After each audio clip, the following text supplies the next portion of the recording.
பிரதமர் இந்த நாட்டையே பாதுகாத்துக் கொண்டிருக்கிறார். ஆனால் தமிழ்நாட்டில் ஓரிடத்தில் எதிர்பார்க்காமல் கூட்டம் கூடினால் கூட அந்த மக்களை பாதுகாக்க முடியாத அவல நிலை திமுக அரசு இருப்பதாக குற்றம் சாட்டியுள்ள டாக்டர் தமிழிசை சவுந்தரராஜன், இந்து மக்களை மாற்றாந்தாய் மனப்போக்குடன் நடத்தும் திமுக அரசுக்கு 2026 தேர்தலில் மக்கள் பாடம் புகட்டுவார்கள் என தெரிவித்துள்ளார்.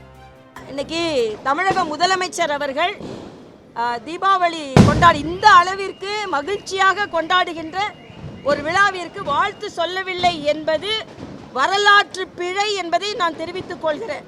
அது மட்டுமல்ல, தம்பி உதயநிதி சொல்லும்போது நம்பிக்கை உள்ளவர்களுக்கு வாழ்த்துக்கள் அப்படின்னு, மற்ற மத நம்பிக்கை உள்ளவர்களுக்கு நீங்கள் அப்படி சொல்றதில்லை. ஆக போலி மதச்சார்பின்மையை தமிழக அரசு வெளிப்படுத்தி கொண்டிருக்கிறது. மரியாதைக்குரிய பாரத பிரதமர் அவர்கள் இன்னைக்கு கடற்படையோடு தீபாவளியை கொண்டாடி இருக்கிறார். எவ்வளவு பெருமையாக கொண்டாடி கொண்டிருக்கிறார்.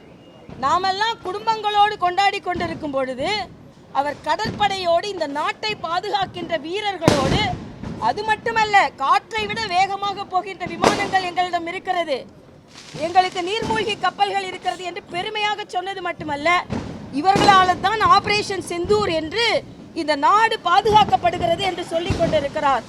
ஆக இந்த நாட்டையே பாதுகாத்து கொண்டிருக்கிறார்கள். ஆனால் தமிழக அரசு ஒரு இடத்தில் எதிர்பாராத விதமாக கூட்டம் கூடினால் கூட அந்த மக்களை பாதுகாக்க முடியாத அவல நிலையில் தமிழக அரசு இருக்கிறது. தினம் தினம் ஒரு பொய்யை சொல்லிக் கொண்டிருக்கிறார்கள்.